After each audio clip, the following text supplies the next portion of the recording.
Welcome back to another episode of Searching for MacGuffin with your hosts, George, Gabe. and we're in the room once again. We're back, baby. I like that we're constantly saying we're back. This time we didn't even go anywhere. Because it's literally just, so new changes. We're not going to be in the same room anymore, and then we're back. Hey, it's the holiday season, so we actually get to do this in person, live and in person, live with each other, but not live with you people over there. Not yet, anyways. Who needs consistency? Got to keep you on your toes. That's right. Life's about diversity. The spice of life is variety. And you know what brings more variety than anything else? Sugar. Yeah, that's true. Sugar and spice. Oh, sugar and spice. That reminds me. You love Batman and Robin, don't you? You love that movie? Love is a strong word. Now, I think you were, when we were planning just moments ago, you were going on and on about how Love is a strong word. you said it was the epitome of everything that Batman represents distilled into one central feature film. Those were your words exactly. That's exactly what you talk like. The internet is forever. Okay. So we're here to talk about, week 3 of our ongoing Caped Crusader series. Not the show, but the character of Batman. I didn't say the man, the myth, the legend this time. Oh, there. I just Got him. All right. So we're going to focus on what this week, Gabe? The Bat Foes. Oh, that is not what you titled the episode in our planning sheet, but we'll get there eventually. okay. But Batman's Rogues Gallery is the villains. Yes, the villains, the Rogues Gallery. I wonder what Dan will call this episode since he just keeps swapping the titles of the episodes on us. I won't say what it is. We'll let him decide later. Why is it that Batman's Rogues Gallery is such an important part of the Batman mythos? Why discuss in detail, for those that don't know, the Rogues Gallery, the rogues, the villains that Batman faces throughout his adventures now for decades now? I think he just has such a strong lineup of villains, They work out. and they're fit. And I think that's what makes Batman such a great character as well. Because I think we love Batman the character, but I think we love him because we see him through the adversity that he faces with it, which is with a lot of these characters. I popped into ChatGPT. I was like, give me the rogues, like Batman's Rogues Gallery, and he just it just gives me 25 villains that I'm like. Did you say he gives you 25? Your ChatGPT's mail? Oh, okay. Not yet. Okay. And it just popped off 25 villains like that, and I'm like, And it didn't even cover all of them, right? 15 or 16 of them were just like, that's like something like probably everybody knows. Some of them are more obscure, but Yeah. or just not. But there's like at least a dozen A-listers, right? Yeah, it gave me what's it called? It gave me major, and then it classified that's top 10, and then other notable, and then lesser known. And some of those lesser knowns are my favorite, which we'll get to. Yeah. No, I think he has such a consistent, lineup of great villains, and I think where other Rogues Galleries fail, like, Superman or the Flash. Flash also has a very strong. Yeah, I think when you gallery. think the term Rogues Gallery, you think Batman and the Flash. Yeah. And for different reasons. I think the Flash ones are like, they're also kind of a joke, but they're so intrinsically tied with Flash. And I think in the past decade or two, let's say 2, since the turn of the millennium, I think they've really reinforced them being a threatening force. Yeah. Because of their unity. And that's the thing. Batman's foes are united.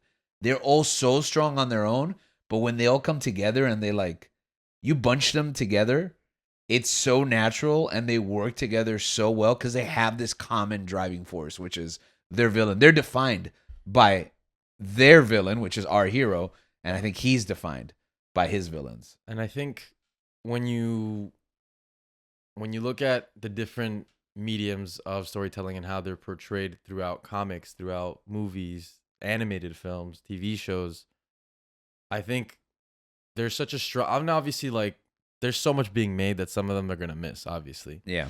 But I think for the But most it's hard to. Yeah. I think when they miss, we're super disappointed because we're like, how did you screw this up? Yeah. Whoa.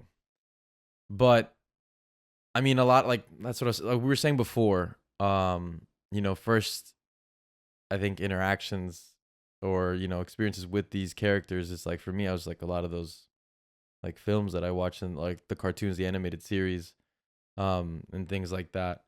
And I think we'll get into a list of them. Yeah. But a lot of times like those are my first experiences with those characters, and then like you go back and read and you're like, oh, this is what this character's like. After you've already painted, like you kind of like had this idea of this, gimmicky character in your head, and then you go back and read it and it's like, oh, that's kind of cool. And I think even when a character is gimmicky at first, they can be redefined later on and given, more teeth, which I think happened to a lot of characters when we were growing up. We grew up in a great time because, like me personally, as Batman the Animated Series is going on, and you a little behind, it was, the remnants of that were still moving forward. And I know that the work of Paul Dini and Bruce Timm helped to shape some of those like classic villains into much stronger characters. We talked a little bit about that in the previous episodes as we were talking about the different iterations of Batman. But let's do a little bit of more of a deep dive on those. So I don't know where you want to start. Yeah, I think we can start with. I think one of the best animated movies for me, at least. Or at least I enjoyed this one. Mystery of the Batwoman. That's a movie? Batman and Harley Quinn. Yeah, those are actual movies. Batman well, and at least Son. I think this is one of the first books, like graphic novels I remember reading was Hush. Oh, yeah, yeah. And that's a newer by like 2.5 decades now at this point. Yeah. But that got me back into comic books. Yeah. The art of Jim Lee and just the epicness of that.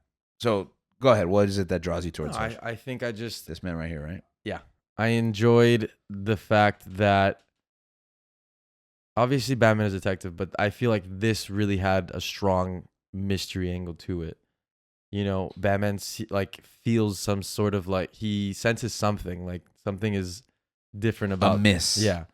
And the fact that it ends up to be, I mean, I don't want to ruin it for anyone, but I mean, they've had 2.5 decades. You should go read or watch that movie. You probably shouldn't watch the movie. I wasn't a fan of the animated adaptation. Yeah, they switched the ending, and I didn't think it hit as strong. That. Yeah. We won't talk about that. You can go watch the animated, but I would definitely recommend going and getting. I have Absolute Hush, which is like this giant volume of the entire run, and it's beautiful. If you can get your hands on Hush, any version, any graphic novel of Hush, read that original story. Yeah, and I don't know. I think because that was one of my first like actual graphic novels that I read, that like Hush was always a character that I think stays with me, has stood with me. I think I'm very, biased towards the movies and all those things, and I think we'll talk about a bit about that later. But as far as like reading those stories, I think that's one of the main, stories that I liked, that I really enjoyed. I think since it's so pivotal, I think getting into like starting, I guess, my Batman journey. Yeah, I grew up reading these stories, and there wasn't a lot of media on it, so it was very difficult to track down because we didn't have the accessibility that we have now. There was no Amazon. They did not collect them like they do in Barnes and Nobles now. So it was just single issues, whatever you would find at a swap meet. I'd go to Town and Country Mall, right, for at the baseball card emporium or at a convention there. And you would read pieces of stories, and you would only have fractions of these ideas. But what I would do is like, and I know a lot of people would do this at the time, was read those like encyclopedias, the DC encyclopedia, study like the Marvel encyclopedia. Oh, that was like Star Wars with like that like old timey art on the front. Yeah, I remember those. I remember reading those. I used to do that. I used to look at all the characters and like look at their origin, look at their first introduction and their different aliases, and they would show up in a cartoon or a comic book, and you'd be like, "Oh, I know this guy," even though you've never actually interfaced. I forgot about that. Yeah. And it's funny because, like, as a kid, you don't want to study. Most kids don't care about school, and I didn't.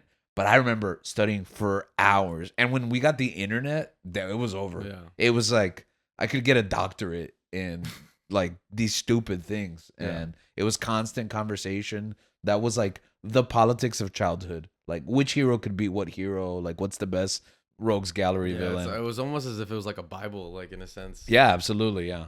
It was the, well, I've always said this, the mythology of our time, right? Yeah. Those were our Hercules, our Zeus, etc. Sometimes actually literally Hercules and Zeus. But yeah, so, and Hush, we talked a little bit about it in the previous episode with the Bat family.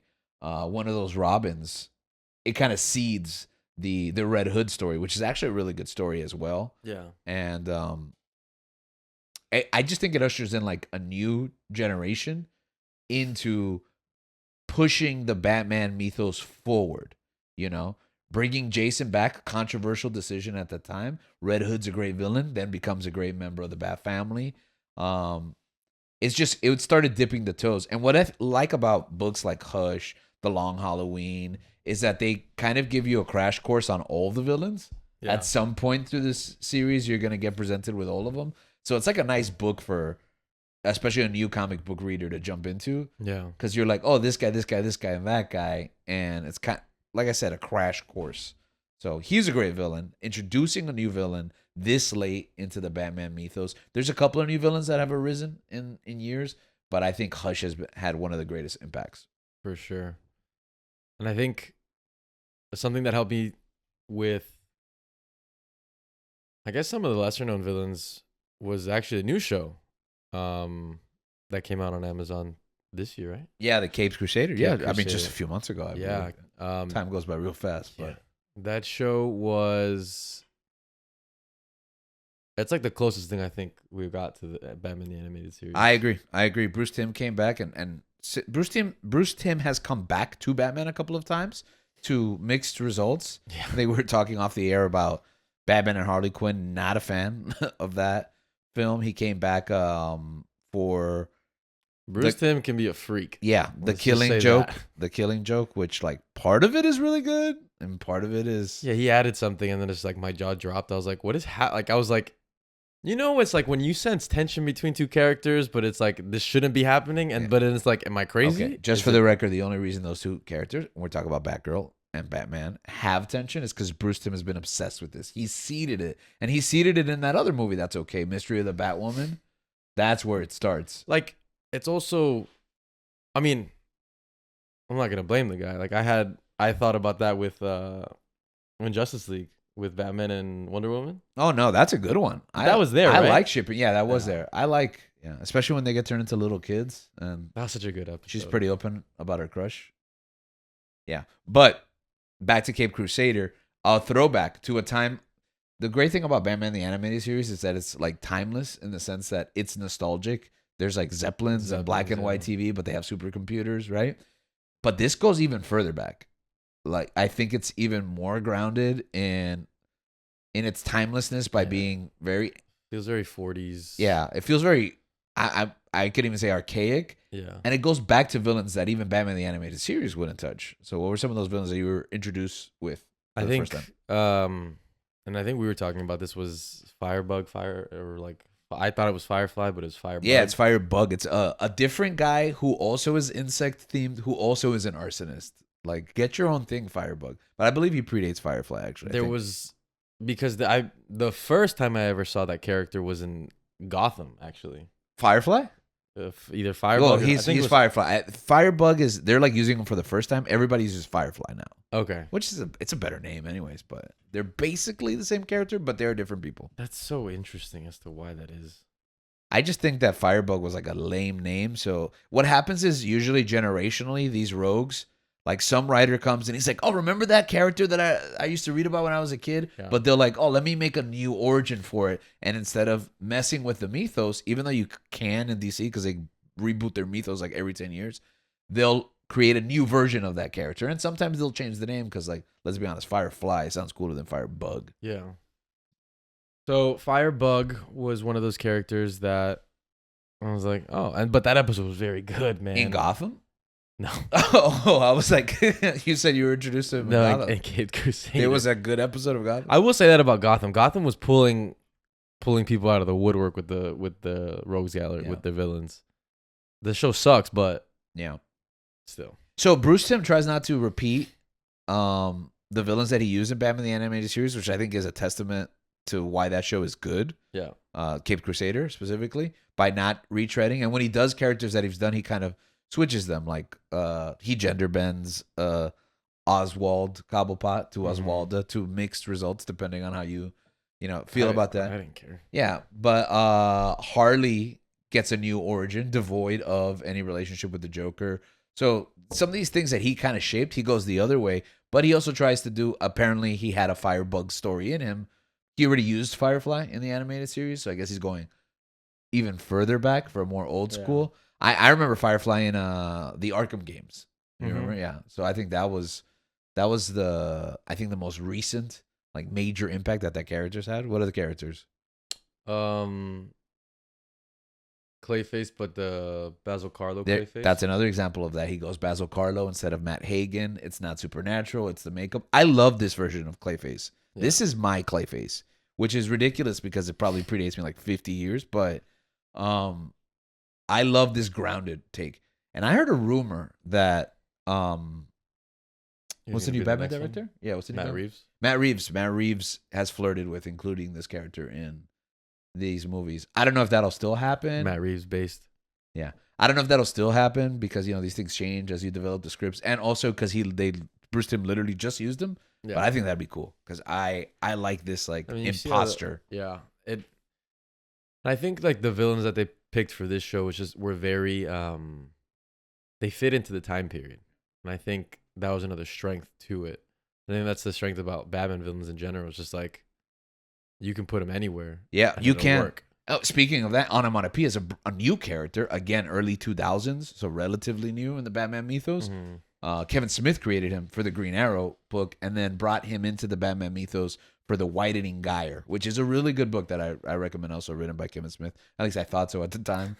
I think the Kevin Smith books are still good. I appreciated them in their time. But Onomatopoeia is a character that hasn't really been adapted, so to take that newer character and stick him in this time period, for those that don't know, Onomatopoeia is a character that he doesn't verbally speak, he just makes word sounds. So if he shoots a gun, he'll say blam. He's unable to sneak up on Batman because as he tiptoes towards him, he'll go patter patter patter patter patter patter patter. So he usually ends up getting punched in the face or he's ready to duck that first swing. So it's a really kooky character. I love Onomatopoeia. No, I really enjoyed that show, and I am excited for another season if they do it. Did you enjoy it as much as that first movie, Batman and Robin? Your favorite Batman interpretation? One day, this idea will die. That movie introduced you to I think a trilogy of characters. Well, there's also Batman Forever, right, which is kind of tied into itself. So that was your first introduction to the Riddler, Two-Face, his girlfriend's Sugar and Spice, which you had no memory of existing. I do not need to watch that movie again. I remember Tommy Lee Jones as Two-Face. I remember Jim Carrey as the Riddler. But you don't remember Drew Barrymore walking around in lingerie? I didn't know they were actual characters. Like I thought they were just background. Like I didn't know they were villains. Yeah, well, I think they might be original concepts for the movie that trickled into the comic books later. Gotcha. Yeah, I think that is their origin, if I'm not mistaken. At least I hadn't heard about it. I was 10 years old when that movie came out, so I wasn't really worried about it. I wasn't even born. Yeah. Is that true? I was born the next year. Oh, so while I was experiencing confusing emotional and biological changes, thanks to Debbie Mazar and Drew Barrymore as Sugar and Spice, you weren't even a fetus yet. Nope. No. So that's Two-Face, Riddler, and then in the next movie, Poison Ivy, Mr. Freeze, Bane. Poison Ivy was the one that got me. But no, Mr. Freeze, Arnold, just iconic. I think it's like you just when I think of Mr. Freeze, I do think of. Wait, why am I agreeing to this? No, this is terrible. I think of Arnold. It's terrible, but it's like you. I guess maybe it's not. Yeah, What word? Infamous? Infamous. But Notorious? I think we talked about this in the past couple of episodes. How like you grow to love the things that you hate. In a sense, you appreciate them. Yeah, like Because- the extremely cheesy one-liners that I'm just gonna repeat when I'm freezing. Yeah. Like I touched down in New York or something, and it's a freezing cold tundra, and I'm just reciting Arnold lines. Welcome to the Ice Age. That was pretty good. Oh, thank you. I thought this was a gross misrepresentation of Bane, though, and I remember as a child being super offended because I was such a Bane mark. I just thought Bane was just a dude on steroids that just didn't talk. Yeah, that's not who Bane is. Bane is a And then I go back and I'm like, oh. methodical Machiavellian. Yeah, the guy's smart and he speaks. He's just I just felt like he was just like he didn't feel like an actual like main villain. Yeah, he didn't have a character. Well, he was. He was Poison. He wasn't. just He the was broad- Poison Ivy's sidekick. the muscle. Yeah, the muscle, and which some people criticize actually Christopher Nolan for kind of reducing Bane as also a henchman. I know he drives the narrative mostly, so I don't feel that way entirely, but I can also see that criticism. I see what they're talking about. I don't necessarily agree with it. Yeah, I mean he deploys the plan, but I guess there's a question of whether he actually constructs the plan. Is he just doing, the League of Shadows or Talia's bidding in that movie? But for me, Bane will always be a luchador. He will have a Spanish accent. As I forgot the actor, the guy from the Princess Diaries, the butler, Hector Elizondo. Oh yeah. He played him in the Batman animated series. He had a full lucha mask and tights. Loved that. He is played by a professional wrestler actually in Batman and Robin. Jeep Swenson, I believe is his name. He was in WCW, but he doesn't say anything. And then we get the Tom Hardy iteration, which I appreciate the Tom Hardy iteration for performance, but I'm also not a fan of the gas mask thing. I don't know how you feel about that. I know they couldn't do a lucha guy. Yeah, but they did what they could. yeah, I guess the fact that he's bald. Why doesn't the helmet cover his whole head? Like, why is he bald? I remember seeing pictures of like when they were filming, and he got like a crazy tan for that. It was just like that's like the tan imprint of the mask over his head. That sucks. Yeah. Poison Ivy, Mr. Freeze. What did you get to grow in your understanding of these characters over time, or? Yeah, I read a couple of runs with them in it. Not necessarily. I don't feel like I don't read much Bane. But Freeze and Poison Ivy also obviously playing the Arkham games. With Poison Ivy. Yeah, I don't feel like I read too much about Bane. Because Bane, he's not a consistently used. I think some of his best stuff is actually in the Suicide Squad comic. Uh-huh. The thing about Bane is that he had a strong push in the 90s when he was introduced. So I think it proves that you could create an epic villain by just giving them a monster heel push in wrestling vernacular. Because right out of the door he comes, he breaks Batman's back, then's Nightfall. And everyone knows some version of Nightfall now, right? Yeah. Batman gets his back broken and there needs to be a new Batman, or in the movies, just like a waiting period where there's no Batman. Superman had a similar situation. Doomsday was just introduced as a character, immediately kills Superman. And then we have, the search for a new Superman, the return of Superman, etc. And these characters have just been iconic, mostly just because of that one singular story. Yeah. There's good stuff out there, but that's like, they're known for their debuts. Because they literally, froze the nation. I remember those things being reported on the news. Like, Batman's broken, Batman retired, Superman's dead. There's no more Superman. And as a kid, you believe the news. You're like, that's it. There's never going to be a Superman. It's like believing in like the wrestling. No, he's retired. He's never coming back. And you're just mad at the comics. Yeah. Yeah.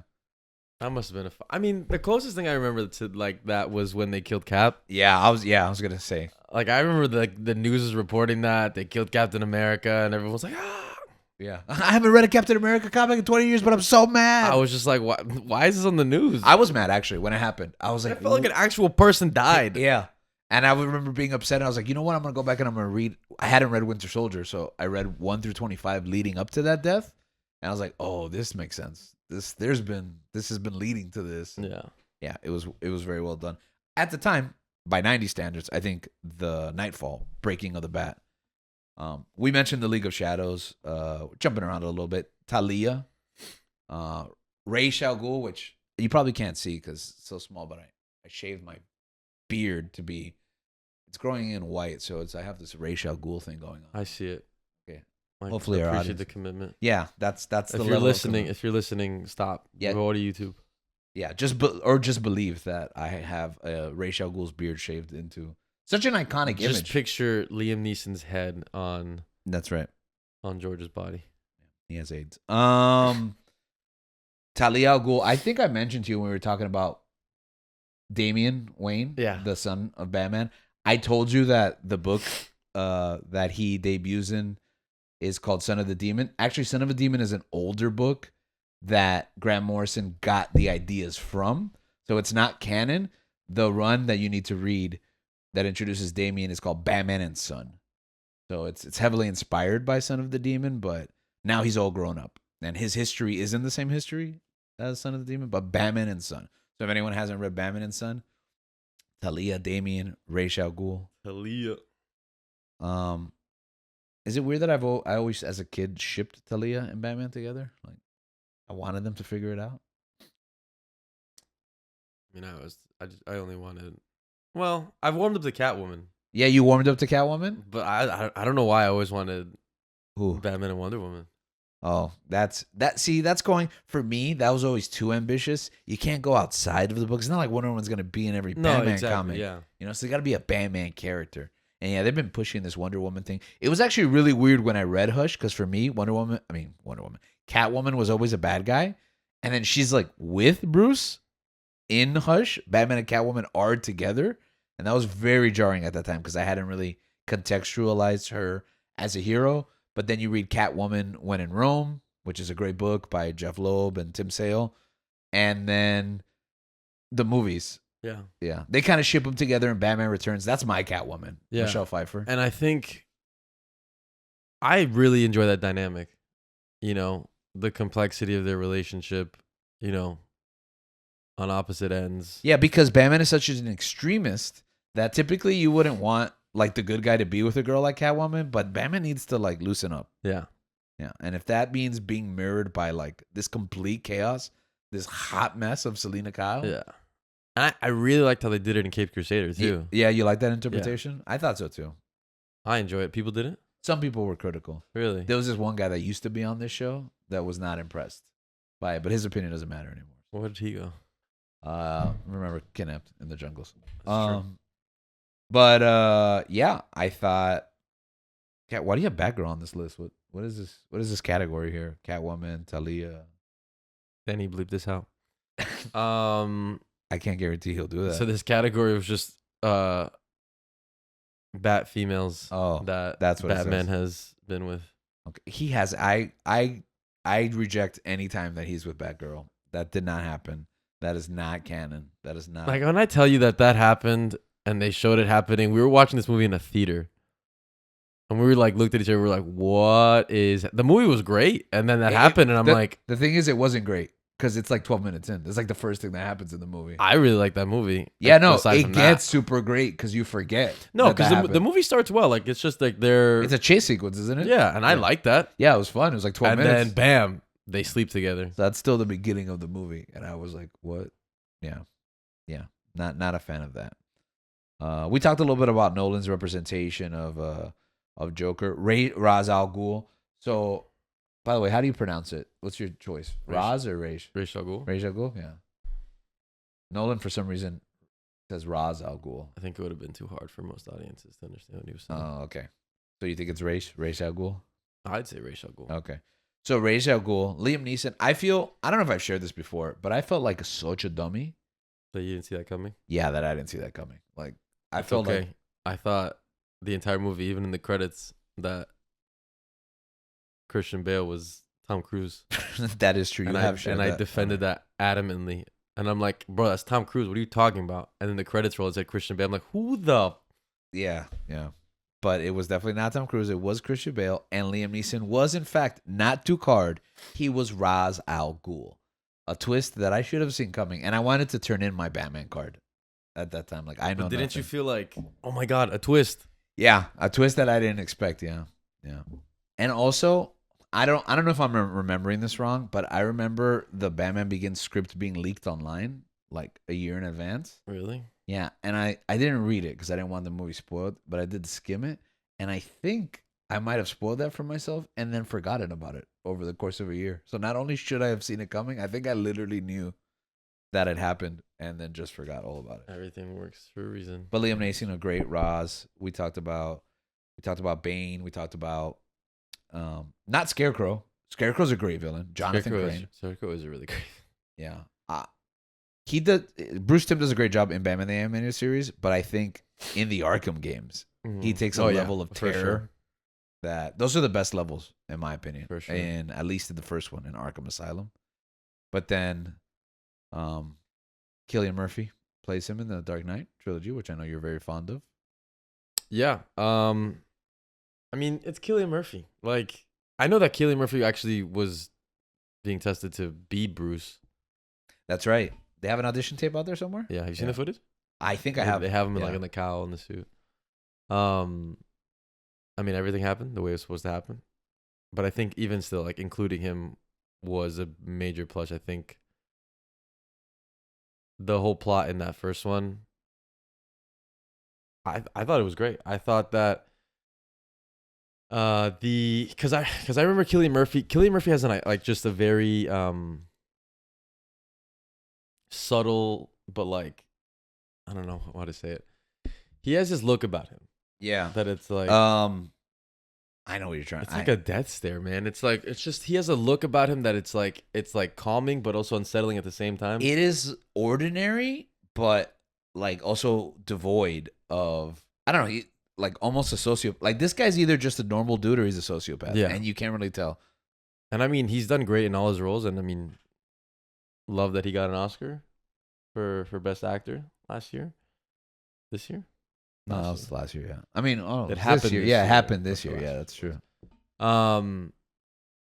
But no, I think that he did a fantastic job, especially when they like inhale the toxin, and that thing gave me nightmares. Yeah, the nightmare bat, fuel. the Batman, like the bat, what he's seeing when he gets exposed to it. Yeah, and Batman's like a demon. That thing was creepy. But I also like how he's in the mix in all three movies. yeah. I do like that because it's like you have that thing where you're constantly fighting these people. Batman's That's the constantly one fighting time these where people. we see exactly Yeah. that recurring. Like, oh, I gotta lock this guy up again and again. Yeah. You know, they keep breaking out. Yeah, and also his judgment scene in the third one, Yeah. Rises. It harkens back to the trial of Batman from Batman the Animated Series, which I Yeah. love, and the comic book that's based off as well. Finally, I think you can't. Well, not finally, but before we transition, I think you can't talk about Batman without this dude right here, the Joker. Why is this such an iconic character? He's just a crazy Batman. I think he might be one of, if not the greatest film and comic and maybe even literary villains, I think, in history.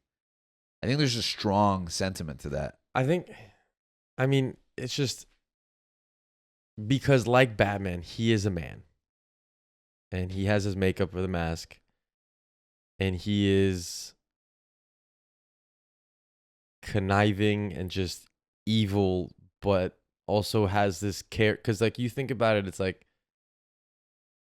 you're walking down the street and, you know, would you rather fight like the crazy person or the big buff dude? Like I'm not dealing with the crazy person. Right, because you can't logic. He's unpredictable. Yeah. Like it doesn't make sense to you. And like you can't rationalize with and that. that's true fear. It's like if I can't understand you, if I don't know what you are, then it's like that's scary to me. Yeah. Like you never know what he's gonna do. And I think that he does. It's not like he has special powers. It's not like he can fly. It's not like he shoots, laser beams or has, horns growing out of him. He's just a man as well. Yeah. His special power is disorder. It's chaos. Yeah. And the fact that he is as equally vulnerable, I think, as the rest of us, but also manages to cause so much mayhem, Yeah. and he's just insane. And I think the iterations that we've seen of him, Heath Ledger, fantastic. I can't even say Joaquin Phoenix anymore because he's not even really. Yeah, he's The not the Joker, Joker. Well, if apparently. we ignore the second movie and just Well, I've never seen it, so Yeah. But in comics, he does. It's like with what he does to Barbara in the Killing Joke. Yeah. You know, and it's just what he kills. What's his face? Robin, Jason. And I think that there's just something so eerie about him that I can't ever shake. It's something just so creepy and just unnerving, where it's just like Batman. That's Batman's match. Yeah. I think it's like you said, it's a mirror, and I think he is the mirror to Batman. I think Alan Moore really touched upon it in The Killing Joke when he posits the thesis that it only takes one bad day. And I think that's what scares us about the Joker. That Batman, we love Batman. We've talked about it the last couple of weeks because he's just a man. You know, we believe that if you train hard enough, if you are determined enough, if you study hard enough, you can become the peak of what any human is capable of. But the Joker is if you go through enough trauma, if you give in to your inhibitions, you could also collapse into the disorder that is. You could swing one way or the other. Yeah. And I think what scares us about the Joker is that it's a lot easier to become the Joker than it is to become Batman. Yeah. You know, Batman is what we aspire to be. The Joker is what happens when humanity hits rock bottom. And I think that's a scary place to look at. And I think Nicholson has talked about it. You know, we've heard comments about Ledger's experience as the Joker, that exploring that character can be It takes a toll. Yeah, it takes a toll. It could be a scary place to look into, and I think we're scared. I think we're generally scared, and that's why I think he's the best written comic book character. He's one of the most iconic villains in media. I'd say like it's between him and Vader for me. Yeah, and I think also it's just because it's like that could be real. Like that could actually happen. I could meet someone like that. Yeah. Out there, and I mean, there's been instances where like when Rises came out. Yeah. And there was a guy like the Colorado shooting. Claiming that and just shooting up a theater. It's like that's a possibility, and I think that's the scariest thing about him. I mean, you have Mark Hamill's performance also iconic. That's just truly like. Yeah, we hone in so many times on like the visual live depictions of it, but so iconic, not just in the animated series, but in a multitude of films, animated films, and in one of the best animated films, Mask of the Phantasm, another one of the best animated films, Return of the Joker, and in the video games themselves. So he's kind of monopolized the best iterations. I just feel like it's like why Batman is my favorite hero. Why Batman, like, it's the same reason. Like, Joker's probably the best villain. They feed off of each other. They work off of each other to raise themselves to those heights, I think, in all different forms of medium. I think that when they get one, they hit the other one they hit the nail on the head with the other one. Yeah. And, I mean, we'll see with the next one because I love the Batman, but. Well, I liked that one deleted scene with Barry Keoghan. I think the season's good. I think it's just appearance. I think maybe that's. Yeah, but I think it could grow. But regardless of the way these characters are reinterpreted from generation to generation, you always have another chance to reevaluate and reanalyze them. Just like the rest of the Rogues Gallery, I think the Joker and the rest of the villains, they're profound to us because they reflect back that portion of society that we're scared to falling into, that madness. I think you mentioned escalation, which Nolan touches upon in his films. Like, do the villains create Batman or does Batman create the villains? Yeah, is there a causality there? Yeah. Where I think like what is it? I really thought about that like in Civil War when he's talking to like when Vision is talking to the Avengers and he's talking about like, Oh, I thought the A24 film Civil War. does he go like your very strength invites challenge? Yes. And you think about that. I think they did touch about that in the new Batman movie. Yeah. Where it's just like the Riddler felt inspired, like he felt like he was kind of like, oh, we're the same. Yeah. And that kept pushing him. And so I think that can be very real, because it's like not everyone's gonna look at the same situation the same way from the same perspective. Mm-hmm. As much as like we garner hope, we garner like we get like we have faith, like all the great things that Batman teaches us as a character. Somebody else can take those things and just run with it. Yeah. To be more extreme, to take it a different way, and to end up causing harm. And I think that Riddler was very like caught in between that Batman and Joker mentality, I think. But that's the thing. All those little things go into why Joker's such a great villain, why Batman's villains, are above the rest, I think. Yeah. I think they're the closest reflection to what we see in our enemies. I think we as people like to create enemies. We like to create divisions so that we can either have someone to point to, or so we can isolate that which we reject to kind of self-internalize. And I think Batman is fed in this cycle through his villains. And I think it's a cautionary tale to us, like what parts of those are applicable in the real world and which parts aren't. There's one villain we didn't really touch upon much, and that is Oswald Cobblepot. And I think there's a specific reason why we didn't. Because he's mid. Yeah, we don't like. No, it's not a big deal. Danny DeVito sucks. No, that's not why. There's a new show. Most of you have seen it. If you haven't, you probably should. Right? You definitely shouldn't. That's not a problem. That's like one of the best shows on TV. Like, what are you doing? Okay. Get back on your butt, get back on your couch, and watch this show. It's only how many episodes? 8? I think it's 8 Maybe or 10. No, maybe 10. Maybe 10. It's 10 episodes.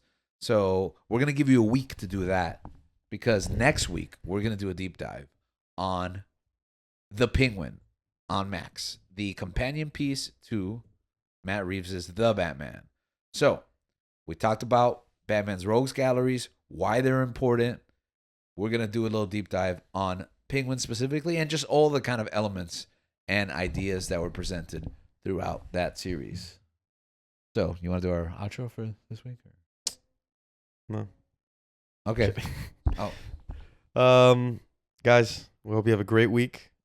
And if you haven't watched The Penguin in this week or finished it, Homework. just what are you doing? Yeah, honestly, what are you doing? What are you doing? We love you guys. Keep on searching.